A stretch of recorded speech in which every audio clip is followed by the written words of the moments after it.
बघा आजच्या लेक्चरमध्ये आपण बघणार आहे MP question for some unit test 2 last test 2 म्हणतो पण त्याला.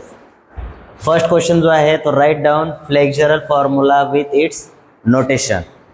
फ्लेक्झरल फॉर्म्युला त्याला दुसरं नाव आहे बेंडिंग इक्वेशन आणि तो काय आहे m by i is equal to sigma b by y is equal to e by r. आता 2 मार्कापैकी 1 मार्क मिळाला आपल्याला फॉर्म्युल्याचा. नंतर काय म्हटलंय विथ इट्स नोटेशन. नोटेशन म्हणजे काय तर सगळ्याचं मिनिंग लिहायचं आहे. Where m is equal to काय असतं मॅक्झिमम बेंडिंग मोमेंट. दुसरं आहे I म्हणजे काय moment of inertia. Sigma b maximum bending stress. त्यानंतर y distance of outer layer from कुठून न्यूट्रल ॲक्सिस पासून. Neutral axis. E म्हणजे मॉड्युलस ऑफ इलॅस्टिसिटी किंवा त्याला नाव आहे दुसरं Young's modulus.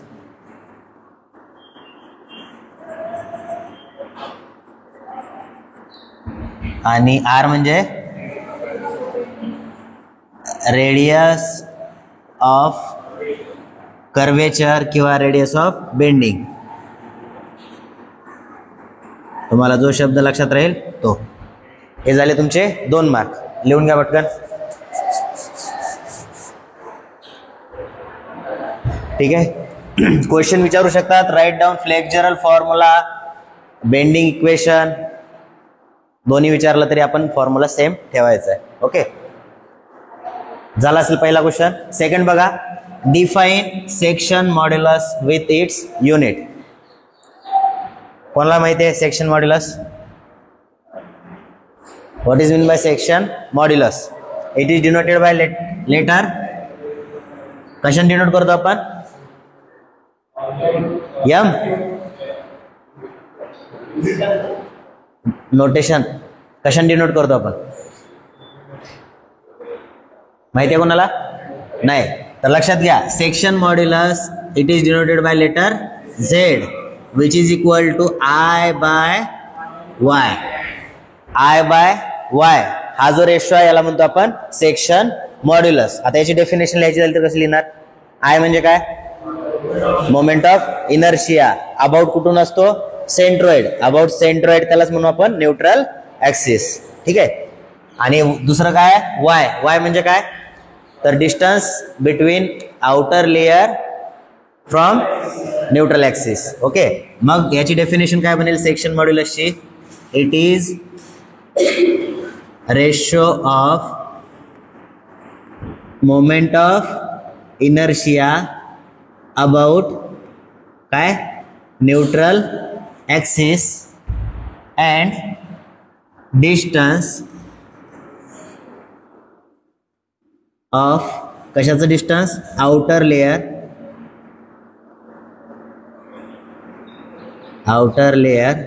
From neutral axis. आपण काय केलं याचा जो मिनिंग आहे तो जसा तसा लिहिलाय.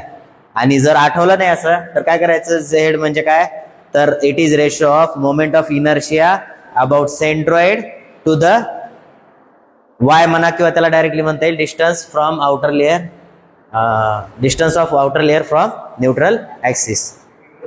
ठीक आहे. It is ratio of I by y. लक्षात ठेवा z लाच काय म्हणतो आपण सेक्शन मॉड्युलस.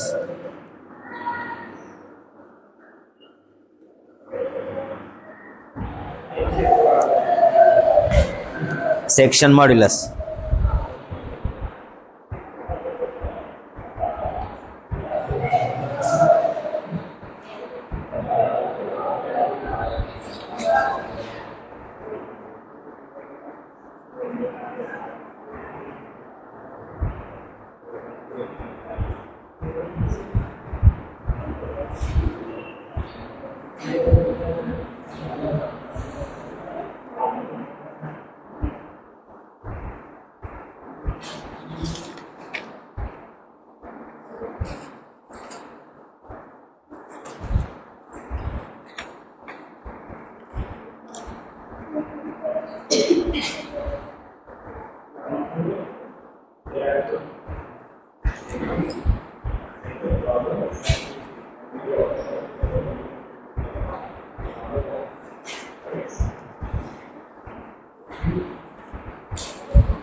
तिकडनं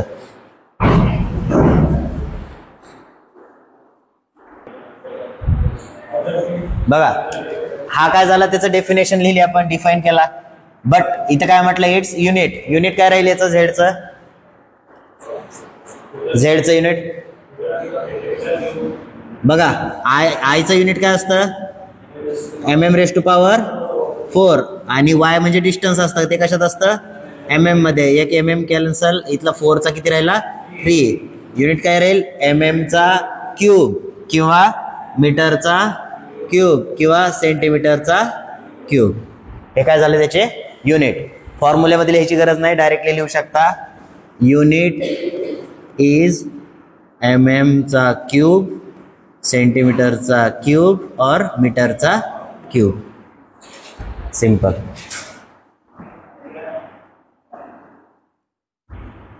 समजलं?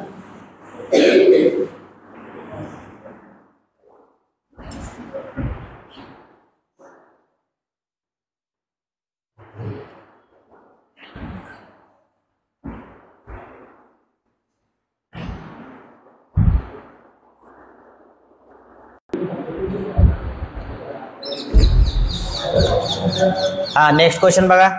Question number 3. Draw bending moment diagram for cantilever beam in symmetrical section.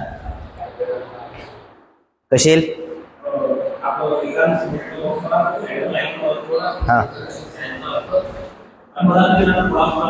Symmetric म्हणे कोणता काढू आपण? रेक्टेंगल काढू. ओके, त्याच्यानंतर सेंटर मधून काढली, नंतर उभी काढली, नंतर आता बीम कोणती सांगितली आपण? Cantilever beam. तर वरती काय असेल? कॉम्प्रेसिव्ह असेल की टेन्साईल असेल?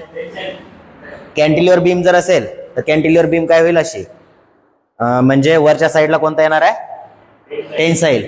कॅन्टिलिव्हर बीमला याला जर इकडनं आपण फोर्स देतोय तर वरच्या फायबरला काय होईल?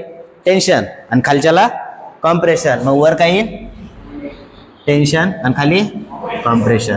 अजून काय काय लिहिता येते याचं? हा, हे डिस्टन्स काय असतं? वाय. वरचं पण काय असतं? वाय. हा, न्यूट्रल ऍक्सिस कुठे म्हणणार याला? हा सेंटरचा एन. ठीक आहे. आणि याला काय म्हणू आपण? Symmetric section.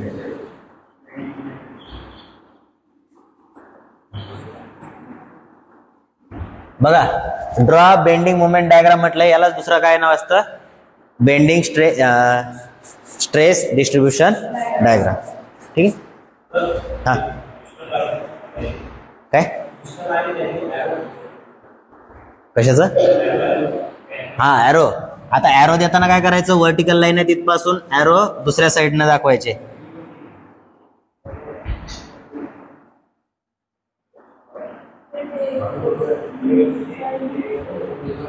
हा, ॲरो कसे दाखवणार? राईट साईडला वरती आणि इकडे लेफ्ट साईडला.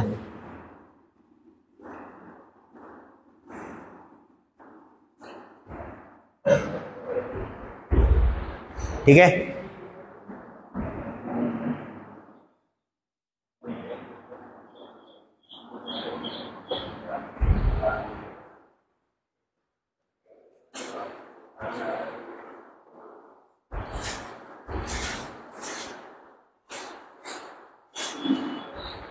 झालं का? नंतर नेक्स्ट 4th नंबरचा question. Right down shear stress equation and meaning of each term. कोण सांगते? Shear stress equation. Q is equal to FA_Y upon IB. FA_Y किंवा Y बार. वाय म्हणतो किंवा वाय बार. ओके, क्यू काय आपला बघ कशाचं आन्सर आहे आपलं हे 4th नंबरचं. याला काय म्हणू आपण शियर स्ट्रेस इक्वेशन.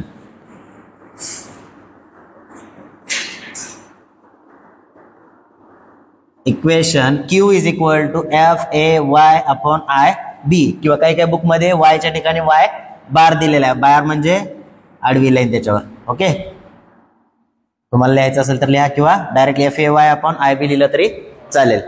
आता याचं काय करायचं आपल्याला मिनिंग ऑफ इच टर्म. काय टर्मचा मिनिंग आहे Q म्हणजे कोणता स्ट्रेस शियर स्ट्रेस. लक्षात घ्या, आता डोक्यात फिट घालून ठेवा. ए म्हणजे ए म्हणजे काय एरिया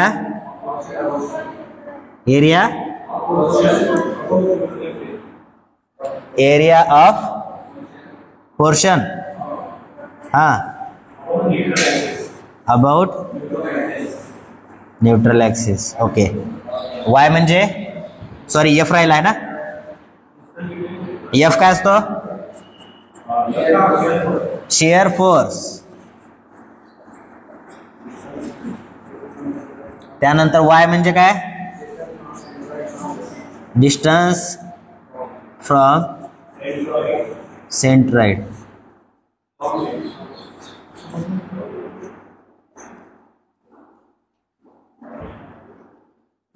सेंट्रॉइड फ्रॉम बेस. आणि काय उरला आता आय. आय म्हणजे यावरचं झालं ना.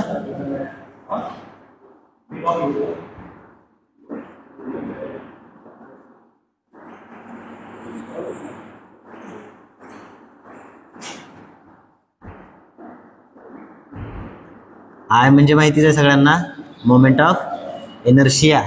आणि बी म्हणजे काय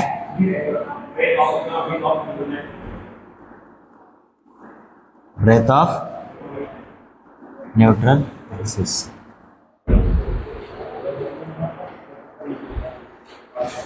किंवा ए आणि वाय जे आहे त्या दोन्हीला पण तुम्ही फर्स्ट मोमेंट ऑफ इनर्शिया पण म्हणू शकता.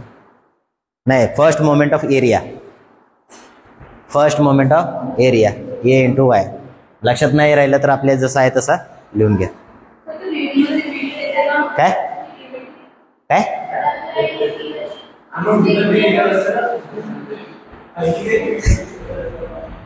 बघा, ब्रेथ म्हणतो त्याला किंवा आपण विड्थ म्हणतो. कन्फ्यूज नका हो. ठीक आहे, विड्थ तर विड्थ. काय फरक पडतो का. ओके, हा, तुमच्या जे लक्षात राहील ते लिहा. दोन्हीचा मिनिंग सारखाच होतो. ठीक आहे. हा, पुढचा काय state 4 assumption made in theory of pure bending.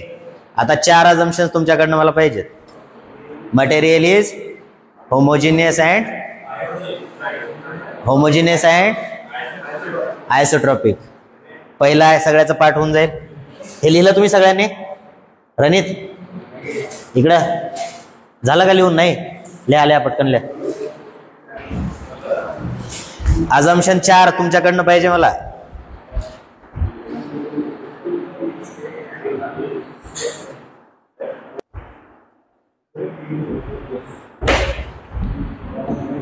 बघा, नेक्स्ट क्वेश्चन घेतोय आपण. State 4 assumptions made in theory of pure bending.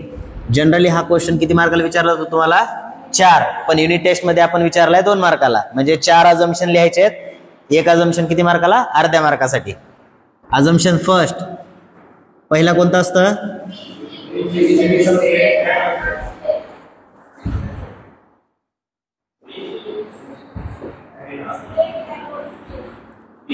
First beam is initially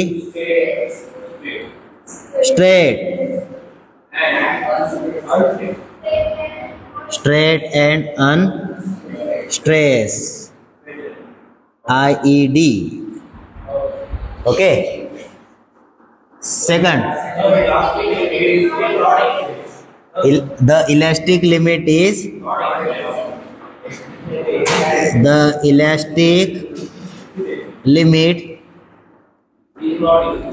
not exceeded.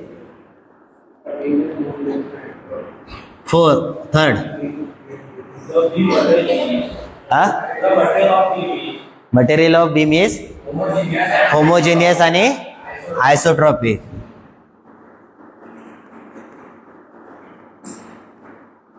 Is homogeneous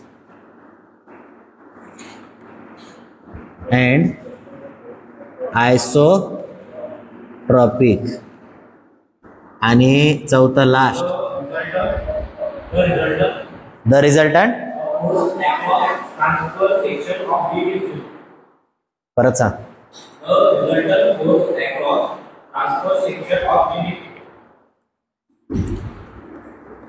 The resultant force across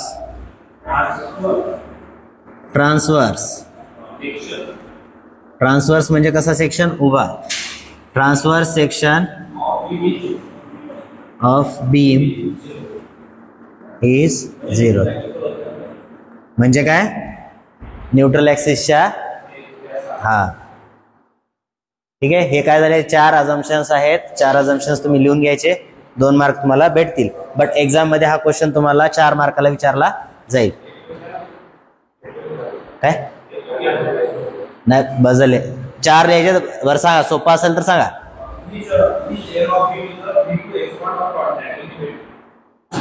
Each layer of beam is free to expand and contract independently. है ना. 4 लिहायचे कोणते, 4 तुम्ही लिहून घ्या. हे झाले 2-2 मार्काचे question. 5ही आपण पाहिलेले आहेत.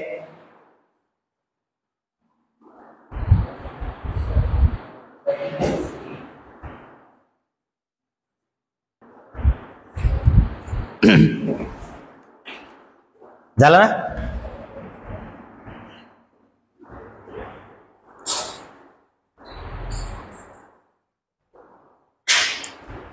हा नेक्स्ट बघा, 6 नंबरचा question. Right down type of beam with its diagram. किती टाईपच्या बीम असतात. पहिली असते simply supported beam. Simply supported म्हणजे काय, तर जस्ट बीम आहे, दोन्ही एंडला काय आहेत, त्याचे सपोर्ट आहेत. याला म्हणू RA RB. या दोन्हीतल्या डिस्टन्सला काय म्हणतो आपण, L. याच्यावरती जर पॉइंट लोड वगैरे असेल तर पॉइंट लोडला आपण म्हणतो P. ही झाली आपली सिम्पली सपोर्टेड बीम. लोड दाखवायचा तर दाखवा, अदरवाइज नाही दाखवलं तरी चालेल.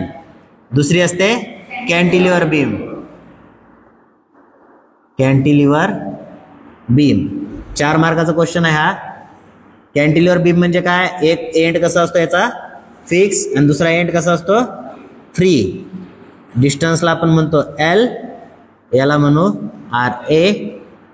आणि फ्री एंडला एखादा फोर्स दाखवायचा तर दाखवू शकता P चा, नाही दाखवला तरी चालतो.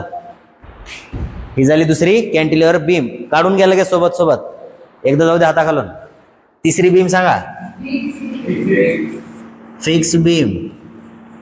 फिक्स्ड बीम कशी असते, तर दोन्ही एंड कसे असतात त्याचे फिक्स. फिक्स दाखवताना काय करायचं, कॅन्टिलिव्हरचा जसा सपोर्ट असतो तसा दोन्ही साईडने सपोर्ट दाखवायचा. दोन्ही मधली लेंथ किती दाखवणार तुम्ही, L. ही झाली फिक्स बीम. चौथी कोणती सांगणार, over hanging beam. Over hanging म्हणजे तर जो एंड सपोर्ट असतो सपोर्टच्या बाहेर असते बीम, त्याला काय म्हणतो आपण, ओव्हर हँगिंग बीम. जसं की RA आहे, RB आहे आणि सपोज इथं P फोर्स आहे, याला म्हणू RA. इकडे RB. डिस्टन्स जे आहे इथं म्हणू L1, इकडे L2, L1 L2 RA RB इकडे P म्हणजे काय तर सपोर्टच्या बाहेर थोडीशी बीम असते, अशा टाईपच्या बीमला काय म्हणतो, ओव्हर हँगिंग बीम. अजून एखादी सांगा कोणती. Continuous beam. कंटिन्युअस बीमची कंडिशन काय सांगितली होती मी, मोर दॅन 2 सपोर्ट्स, त्याला म्हणतो आपण कंटिन्युअस बीम. या ठिकाणी RA RB RC किती सपोर्ट काढले आपण, 4. तुम्ही दाखवताना 3 पण दाखवू शकता. या बीमला म्हणतो आपण कंटिन्युअस बीम.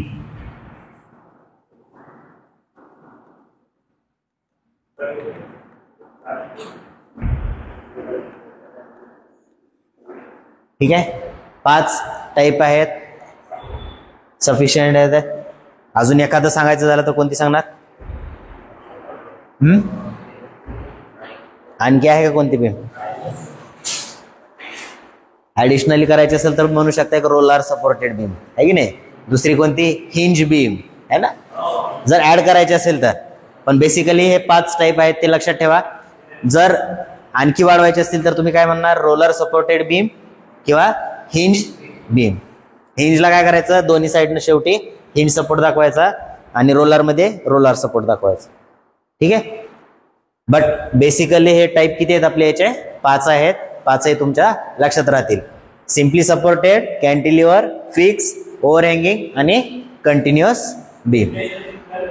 हा नाही, डेफिनेशन नाही लिहिले, फक्त काय म्हटलं याच्या क्वेश्चन मध्ये बघा, right down type of beam. बीमचे टाईप कोणते आणि with its diagram. With its diagram.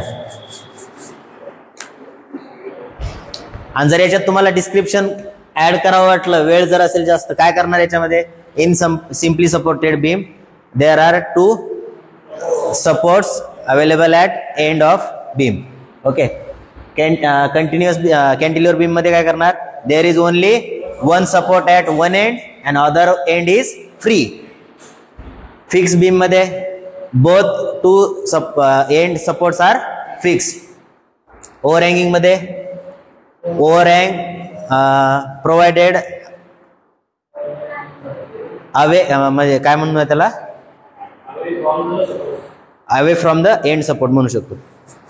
किंवा आणि याच्यात कंटिन्युअस बीम मध्ये more than 2 supports available, that type of beam is called as continuous beam. जर ऍड करायची गरज नाही, क्वेश्चन मध्ये फक्त काय सांगितले तुम्हाला, right down type of beam and its diagram. याच्या डायग्राम आणि हे टाईप काढायचे आहेत, तुम्हाला 4 मार्क भेटतील इथेच. ठीक आहे. त्यानंतर झालं लिहून, झालं इकडे. नेक्स्ट बघा काय म्हटलेलं आहे, a beam ABCD is supported at A and D. बघा कंडिशन काय दिलेली आहे, AB equal to BC, BC equal to CD आणि CD इक्वल टू किती आहे 2. ABC आणि D. बघा काय करतो मी, या ठिकाणी बीम काढतो आणि सपोर्ट कुठं कुठं दिलाय, सपोर्ट कुठं दिलाय, A आणि D ला. याला काय नाव देऊ आपण, RA, इकडे RD. मधात पॉइंट कोणता असेल, B आणि C. बघा प्रत्येकाचा डिस्टन्स दिला याच्यात, याला नाव देऊ BC. AB डिस्टन्स किती आहे, AB BC आणि CD किती आहे, 2-2 mm, 2-2 मीटर. इथं पण 2 मीटर, हे पण 2 मीटर. इथपर्यंत झालं. नंतर बघा, इट इज सब्जेक्टेड टू, लक्ष दे, it is subjected to UDL of, UDL किती 10 kilo newton per metre over, काय दिलंय, over and AB point load of 20 kilo newton at C. हा 10 किलो न्यूटन पर मीटर कुठं दिलंय तुम्हाला, A आणि B. A आणि B च्या मध्ये किती दिलाय, कोणता लोड आहे तो UDL किती व्हॅल्यू आहे त्याची 10 किलो न्यूटन पर मीटर. नंतर a point load of 20 kilo newton at C ला काय पॉइंट लोड किती किलो न्यूटनचा.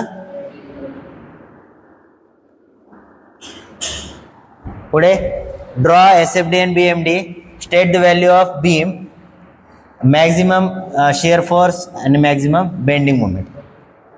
ठीक आहे, काढता येईल नाही काढता येणार. हा काय विसरून गेले. बर सगळ्यात अगोदर काय करायचं, UDL आहे त्याला कशामध्ये कन्वर्ट करणार तुम्ही, पॉइंट लोड मध्ये. याची व्हॅल्यू मॅग्निट्यूड किती आहे 10 किलो न्यूटन पर मीटर. प्रत्येक मीटरला किती आहे तो 10 किलो न्यूटन. तुमचं डिस्टन्स किती आहे म्हणजे 2 मीटरला किती असेल 10 into 2 म्हणजे 20 किलो न्यूटन. आणि लोड कुठे ऍक्ट होईल याच्या सेंटरला म्हणजे किती डिस्टन्स वर 1 मीटर. आणि त्याची व्हॅल्यू किती असेल 10 into 2 which is equal to. ठीक आहे बघा या पॉइंटला 20 किलो न्यूटन, सी पॉइंटला 20 किलो न्यूटन. मग किती झाला टोटल लोड 40 किलो न्यूटनचा. आपण RA आणि RB काढावं लागेल. कसं काढणार, summation of F of Y equal to 0. आणि जातोय कुठं आपण लेफ्ट टू राईट. अपवर्ड वाला पॉझिटिव्ह, डाऊनवर्ड वाला निगेटिव्ह. पहिला फोर्स RA अपवर्ड आहे म्हणजे पॉझिटिव्ह. नंतर दुसरा फोर्स 20 किलो न्यूटन तो डाऊनवर्ड आहे म्हणजे -20. तिसरा फोर्स 20 डाऊनवर्ड आहे म्हणजे -20. आणि चौथा फोर्स अपवर्ड आहे म्हणजे +RD इक्वल टू 0. -20 किती झाला -40.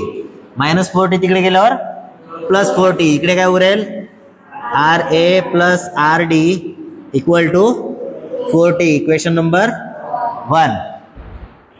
हे इक्वेशन भेटल्यावर आपण काय करणार, मोमेंट घेणार. कशाच्या भोवती घ्यायचं, एच्या भोवती.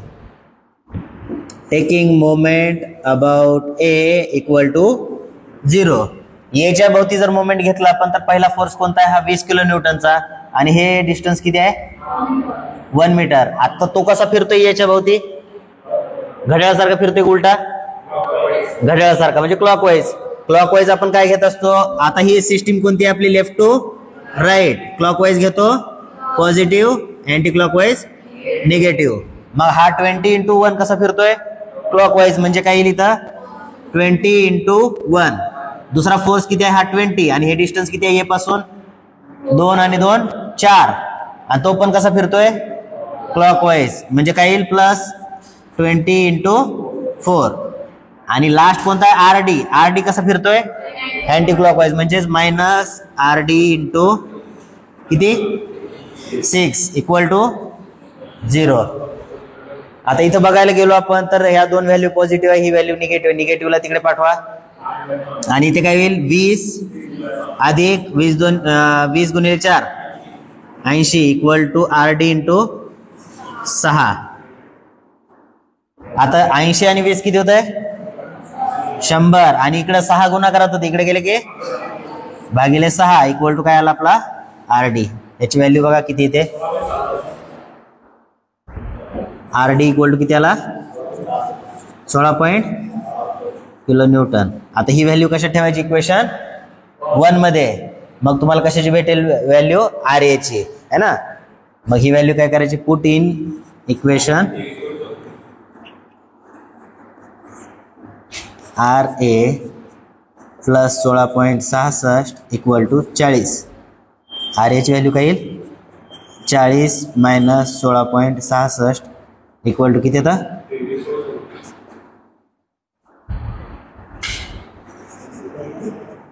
23.26 किती 34 23.34. RA ची व्हॅल्यू आली, RD ची व्हॅल्यू आली. आता काय करणार तुम्ही, शेअर फोर्स कॅल्क्युलेशन आणि bending moment calculation. Bending moment calculation माहिती आहे तुम्हाला, सिम्पली सपोर्टेड बीम मध्ये एंडला किती असतं 0. फक्त 2च पॉईंट काढायची गरज आहे. आणि शेअर फोर्स पण तुम्ही काढू शकता. आठवलं का आता? की नाही? हा,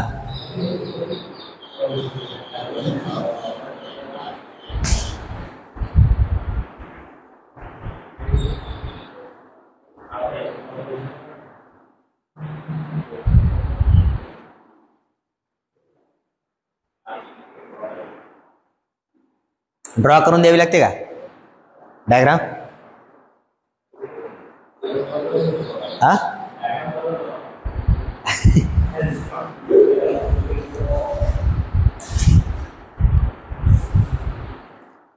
सोडून द्यावं लागते का? आठवले? हाव सुकेशनी गरज आहे का? नाही ना? हो मेघा, गरज आहे?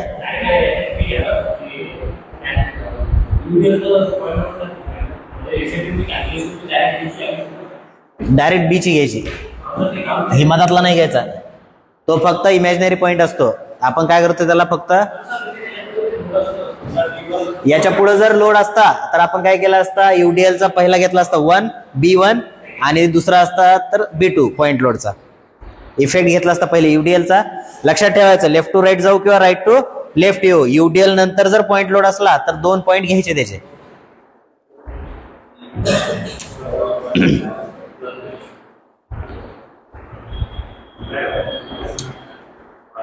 सॉल्व करून द्यावं लागते का? हा, यस सर.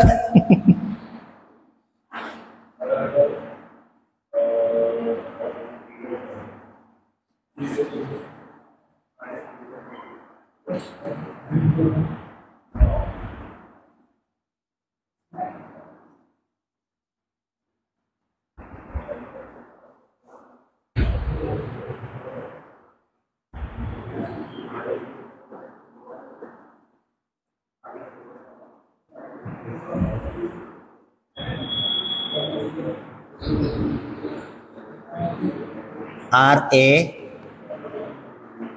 BCRD.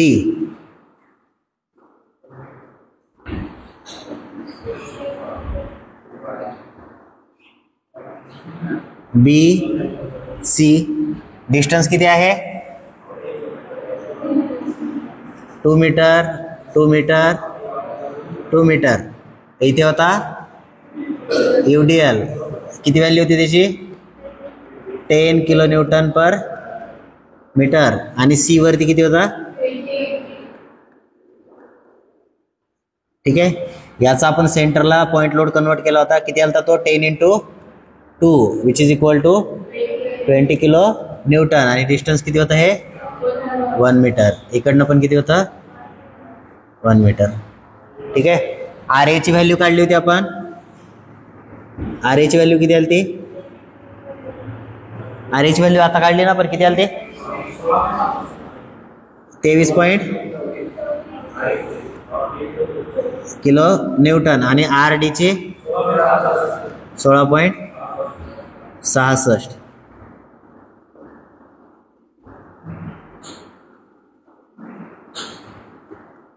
ठीक आहे, आता बघा काय करणार आपण, शिअर फोर्सचं कॅल्क्युलेशन करणार. शिअर फोर्स साठी पॉइंट किती आहेत आपल्याकडे? 1 2 3 4. पहिला पॉइंट कोणता आहे?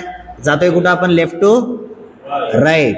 अपवर्ड वाला पॉझिटिव्ह, डाऊनवर्ड वाला negative. Shear force at point पहिला कोणता आहे? A. Shear force at point A किती आहे? अपवर्ड जातोय की डाऊनवर्ड? अपवर्ड जातोय की डाऊनवर्ड? त्याला म्हणू आपण RA. त्याची व्हॅल्यू किती आहे? 23.34. नंतरचा पॉइंट कोणता आहे? B. Share force at point B. सांगा पहिला RA कसा आहे? अपवर्ड. किती आहे व्हॅल्यू त्याची? 23.34. नंतर B पॉइंटचा इथं किती आहे? 20 किलो न्यूटनचा फोर्स. कसा आहे तो? डाऊनवर्ड. म्हणून किती येईल? -20. किती येते बघा? किती? 3.34. नंतर share force at point C. C ला बघा किती आहे? पहिला अपवर्ड 23.34 बघा. सी पॉइंटच्या डाव्या साईडला किती फोर्स आहे? पहिला आर ए वर जाणारा म्हणून त्याला प्लस घेतला 23.34. दुसरा 20 किलोन्यूटनचा कसा आहे तो? डाऊनवर्ड म्हणून -20. आणि तिसरा सी पॉइंटचा -20 किती येतं? -16. आणि शेवटी किती यायला पाहिजे आपलं share force at point D 0 बघायचं. किती? 23.34 -20 -20 प्लस 16.66 किती येते बघा? 0 येते का? आता काय करायचं आपल्याला? शेअर फोर्स डायग्राम काढायची. कशी काढणार? सगळ्यात अगोदर आपण प्रोजेक्शन घ्यायचे. चारही पॉइंटचे प्रोजेक्शन घ्या खाली.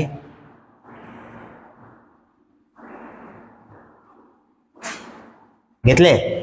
नंतर काय करणार? एक बेस लाईन काढून घ्या. नावं द्या A B C D. Shear force at point A किती आहे? 23.34. या लाईनच्या वर येईल की खाली? मग कुठे येईल? वर. याला नाव द्यायचं 23.34. दुसरा बी पॉइंट. बी पॉइंटला किती आहे? 3.34. मग ह्या लाईनच्या वर येईल की खाली? खाली की वर? पॉझिटिव्ह आहे की निगेटिव्ह आहे? पॉझिटिव्ह वर घेतो, खाली वर. किती? 3.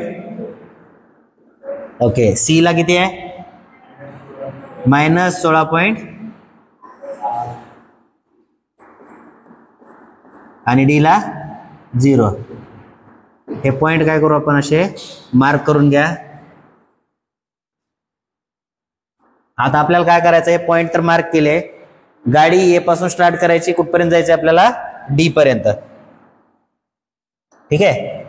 आता कसं जाणार? ए पासून इथपर्यंत आलो आपण. याच्या पुढे सांगा काय करणार?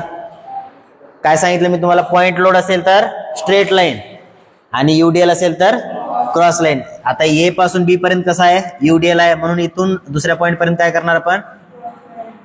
क्रॉस लाईन ओढली. याच्यानंतर पॉइंट लोड आहे म्हणजे काय करायचं? Straight line. आता मला सांगा कसं हे करणार? इथून खाली येऊ का? मग साईडला. Okay, very good. इथपर्यंत आलो. इथून आता खाली यायचं या पॉइंट पर्यंत. इथून आता डायरेक्ट क्रॉस जोडून घेऊ का? कारण युडीएल नाही आहे म्हणून काय करणार? आडवी लाईन जायची इथून इथपर्यंत.